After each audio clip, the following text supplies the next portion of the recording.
and get started.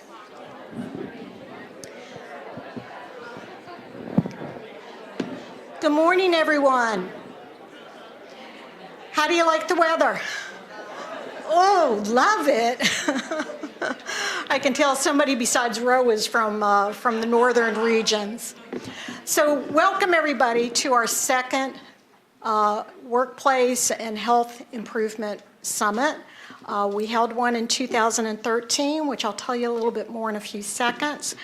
But before we get started, there's a couple of housekeeping items I wanted to go over and some very important introductions. So what we are going to be focusing on today is all about employers and businesses and what you can do in your workplaces to help your employees become healthier. We want to thank the Chamber for helping sponsor this event. They are a very crucial partner. So if we have any Chamber representatives, we'd like you to stand up, please. Yay, thank you, Carol. Carol Carlin. I also want to introduce our Board of Directors for the Partnership for a Healthy Community. If you're a board member, would you please stand up? Okay. Oh, and by the way, I am Nora Bailey, and I'm the president of the partnership, just in case you were wondering who is this gorgeous person up here. We do have a couple of little housekeeping items that I want to go over. First of all, the restrooms are just out the door and to your right, and then take another immediate right. Restrooms are over there, but there are also restrooms over by the restaurants. So if these get overloaded, please use the ones near the restaurant. We also have left a door open in the back, because so many times when you're leaving right in the middle of a meeting and you open that door and you clang it shut and everybody turns around and looks. So we're sparing you the embarrassment and we're opening the door. But you'll notice that we have beverages in the back, and of course we have a little bit of food outside, so please avail yourself of our refreshments as you see fit. Don't feel bad about getting up and getting some coffee or tea. And also, one very important thing. We'd like you to turn off your cell phones. Not mute them, but turn them off. We really would like you not to text during the presentations, as that's a little rude to our speakers. So please, if you need to make a phone call or if you need to text, please go ahead and go outside to the lobby. We're not saying you can't do it, just please don't do it in here. And then as you're asking questions, we're going to have a couple of people who will have microphones, so please wait till they can get to you so that all of the audience can hear your questions. And with that, we will get started, if I can find the clicker. Oh, yes, thank you. Thank you. And I even had that on my notes. We are recording this session. We have a videographer in the back, so please, and audio taping as well. So we hope to put this on our website in a few days. So anyone in your organizations who is not able to attend this should be able to click on it and see all the exciting information we go over. So with that, now I'll get started. This event, as well as the one in 2013, was sponsored by and put on by the Partnership for a Healthy Community. We have been around, believe it or not, for 20 years, although we've been kind of in a stealth mode, and except for the years that we were doing, excuse me, our community health needs assessments. We, as you just saw, we have a very broad-based board of directors. Many of the organizations on our board have been here and on the board for the entire 20 years. So Council on Aging, the Escambia County Health Department, Santa Rosa County Health Department, United Way, they have all been on our board of directors for 20 plus years. Excuse me. So what the partnership has been about for the last 20 years has been conducting community health needs assessments. So we look at all the data that's available from the federal government, the state government, and really assess what the health status is of Escambia and Santa Rosa counties. Our assessments have always covered both counties. We also then have taken those assessments and we have come up with priorities for the community. What should we focus on in terms of improving our health? So we conducted health needs assessments in 1995. We also did it in 2000, 2005, and our latest one is 2012. The health needs assessments are, at least the latest one, is available on our Partnership for a Healthy Community website. So if you haven't read it, please do so. And we've used the information in those health needs assessments, not only to identify our health priorities, but often what we would do is look for grants that we could get awarded so that we could fund particular projects. For example, we funded a prostate cancer screening exam in conjunction with 100 Black men. And we got a grant for that. So those are the types of projects that we look to try to get funding for over the last 20 years. We also would release our findings every 5 years when we do the assessments to the community. So we would conduct community forums to let the community know how we're doing in terms of health. As you all know from our studies, if you've seen any of them or what you've read in the paper, I mean, Studer Group has just released a study.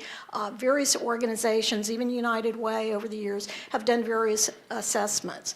And all of them have said the same thing. The health of Escambia and Santa Rosa combined is very poor.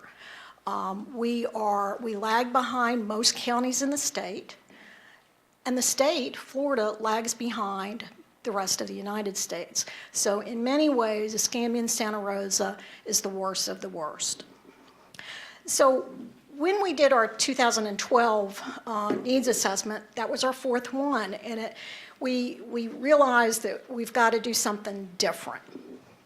Albert Einstein once said the definition of insanity is to keep doing the same thing over and over and expecting different results.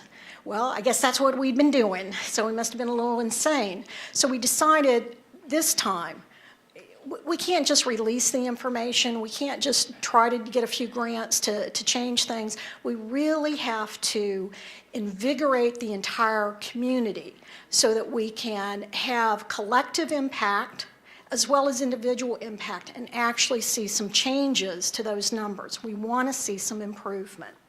So with that, we developed the Live Well campaign, which I'll tell you a little bit more in just a second.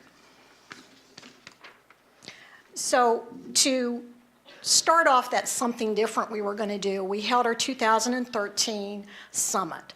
And the purpose of the summit was really to present detailed findings from our community health needs assessment. We also wanted to bring to everybody's attention what we felt the Partnership for a Healthy Community felt were the top 3 health priorities for our communities. And that is tobacco use, it's obesity or healthy weight, and it's health management. Now, there were a lot, in our health needs assessments, there were a lot of indicators that were very poor for our counties. But what we determined was these 3 priorities could impact so many of those poor indicators. So if we address tobacco use, if we address healthy weight, if we address health management, then we can start to see some real impact on reducing cancer rates, stroke rates, lung disease, heart disease, and many of the other indicators where we lag behind the state and the nation. The summit also introduced our concept of Live Well Northwest Florida. And think of that as kind of a brand. It's part of the partnership, and it's our way of kind of focusing everyone in the community on how we need to change our behaviors. We need to change what we're doing collectively, individually. So businesses need to change, people need to change, schools need to change to live well in order to live a well, healthy life. So with Live Well, we also kicked off a health compact, our Live Well Compact. And what that is, and you'll have in your packet, there are some blank compacts, so if your business or organization is not already a member, we really would like you to join.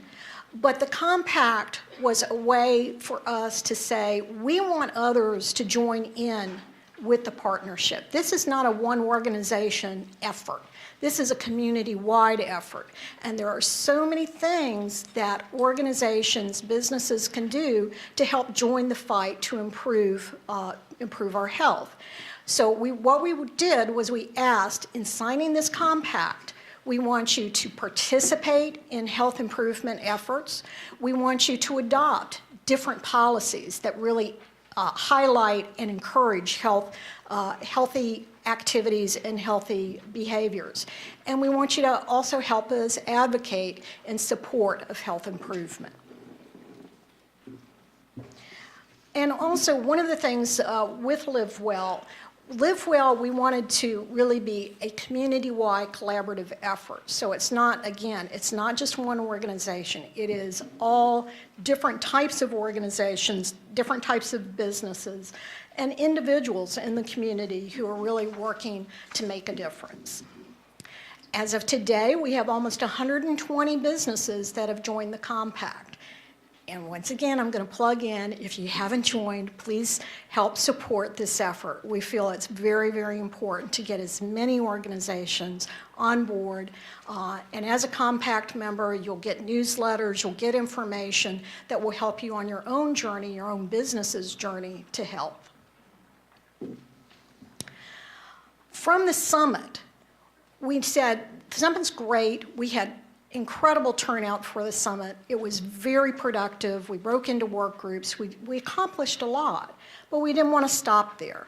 So what we did was we said, we need an ongoing effort to really focus in on each of these health priorities. So we created work groups. We have a tobacco work group that's headed by Dr. Patsy Barrington. We have a healthy weight work group that is headed by Dr. Deborah Vinci. Oh, and Patsy's with the University of Florida. Deborah Vinci's from the University of Florida. And also on the healthy weight group, we have Deb Napier. On health management, that's a pretty big issue, so we actually divided that in two. The first issue addressed health access. So how do our citizens actually access healthcare providers and social services? And that effort is being headed by Bruni Emanuel from the Univision Group. And then we had another work group that really focused in on chronic disease care management and reduction of inappropriate utilization in EDs. And that is being headed by Chandra Smiley from Escambia Community Clinics. So I would like for Patsy and Deborah and Deb and Bruni and Chandra to please stand up. So they have worked very hard over the last year to pull this together. So thank you all. What we did was we gave them a pretty big task. We said, in 9 months, we want you to come up with a complete set of goals, objectives, and strategies for your health priority.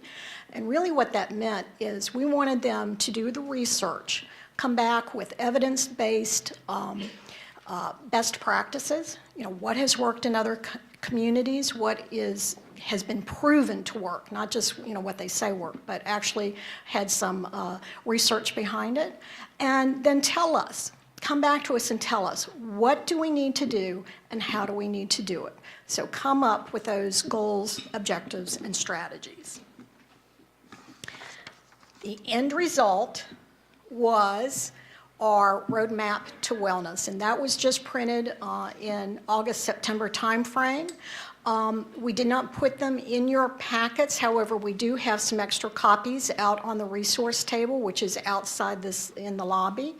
But more importantly, you can also download copies from our website. And I encourage you to do it because it has a wealth of information about different strategies and different approaches that you as individuals and you as business leaders can undertake. So the roadmap to wellness really started out with two things. It started out with core behaviors for each of the health priorities. And I'm only going to go over tobacco use and healthy weight today because those are the ones that, that this summit is all about.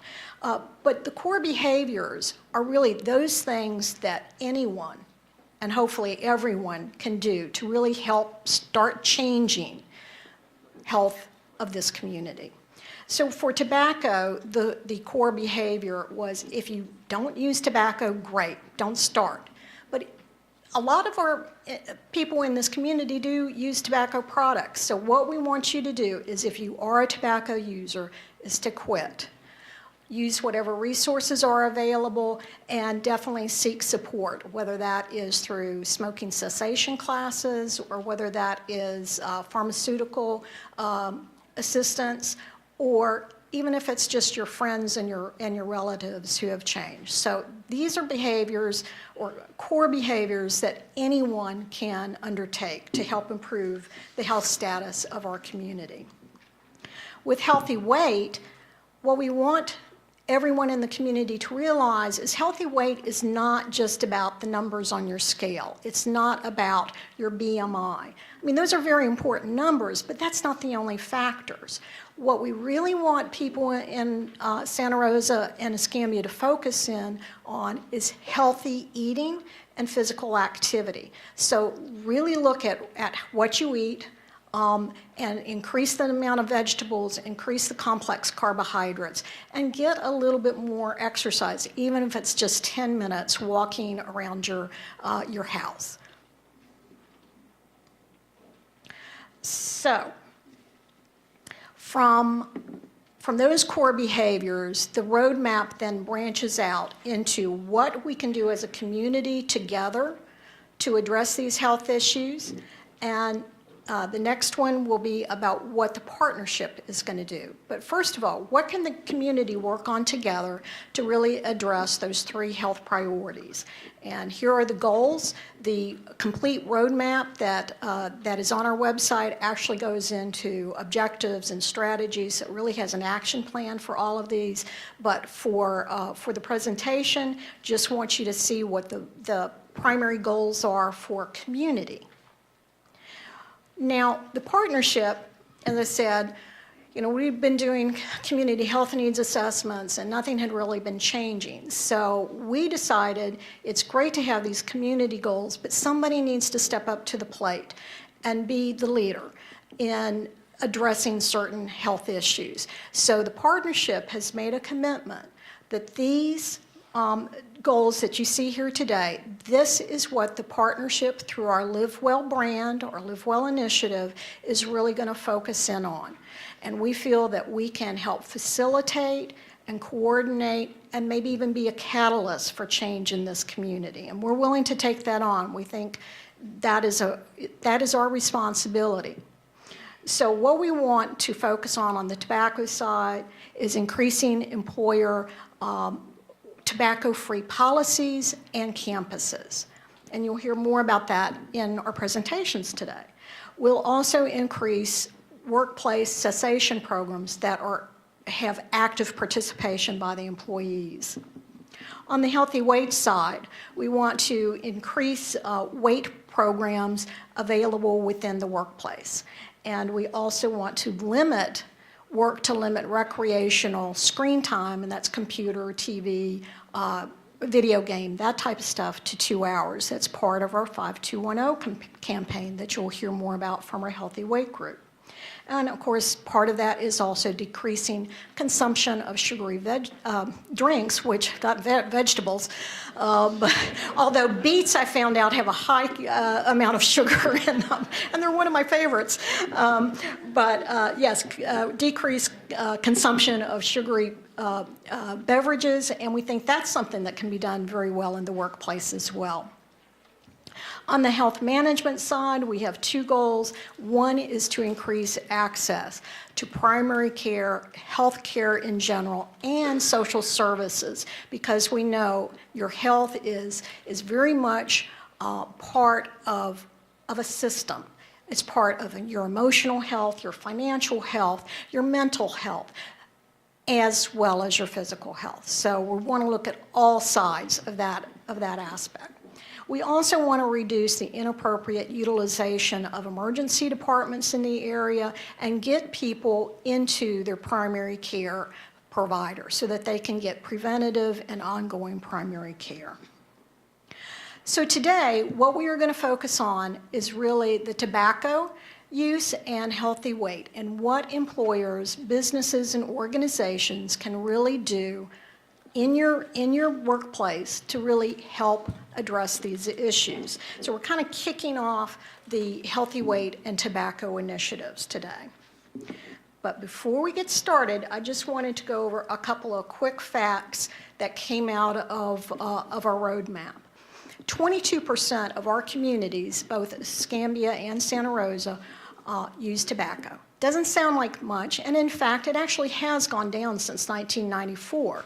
The bad news is we are still well above the state and national averages for the number of smokers and tobacco users. So 22% in our communities use tobacco products. The cost of this is really pretty phenomenal. If you look at the cost in terms of absenteeism, lost productivity, additional health benefits you pay, additional disability costs and workers' comp costs that you pay, the average employer is paying almost $6,000 more per tobacco user for these services than they are for a non-tobacco user. And what that amounts to is just in Escambia and Santa Rosa counties that over $500 million, so $500 million is being spent, wasted basically, on the cost of tobacco use.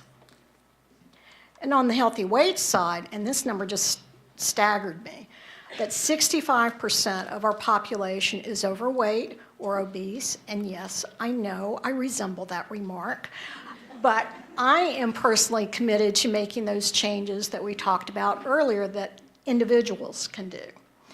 But 65% of your workforce and the general population.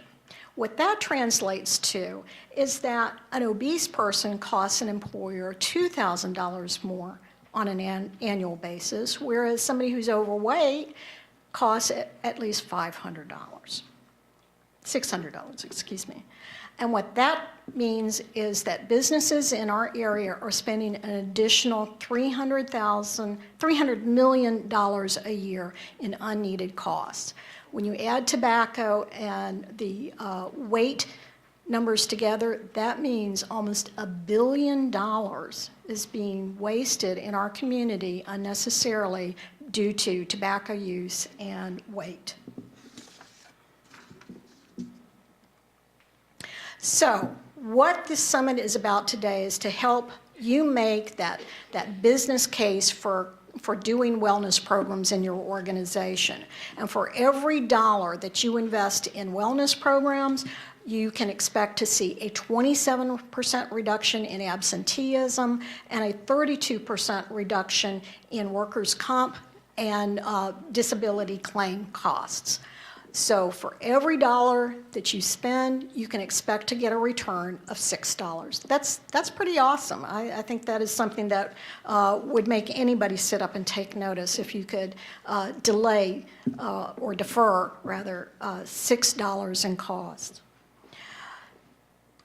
So that brings us to today.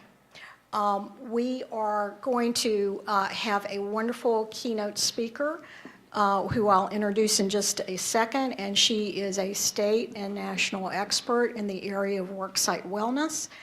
But we're also bringing together the experts who have their feet on the ground who are doing the work of tobacco cessation and healthy weight education and promotion every day. So we will have for you the local experts who are going to be talking to you about some very specific activities and actions that your businesses can take to really reduce your costs and improve the health of your employees. You also have in your packet a toolkit. And the toolkit and the presentations are very complementary. They do not mirror each other. You will see a few resources discussed in the presentations that may not be in your toolkit, but by and large, your toolkit is going to give you more of the resources. It's going to give you actual sample policies that you could adopt in your workplace, and it's going to give you more of a sense of some of the different types of activities that you can undertake. So we will also then conclude with a wellness panel, and again, these are frontline local people who are waging the war for health improvement every day, and they are going to share with you what they've done in their organizations, the programs that they've done, the activities that they've done, and the results.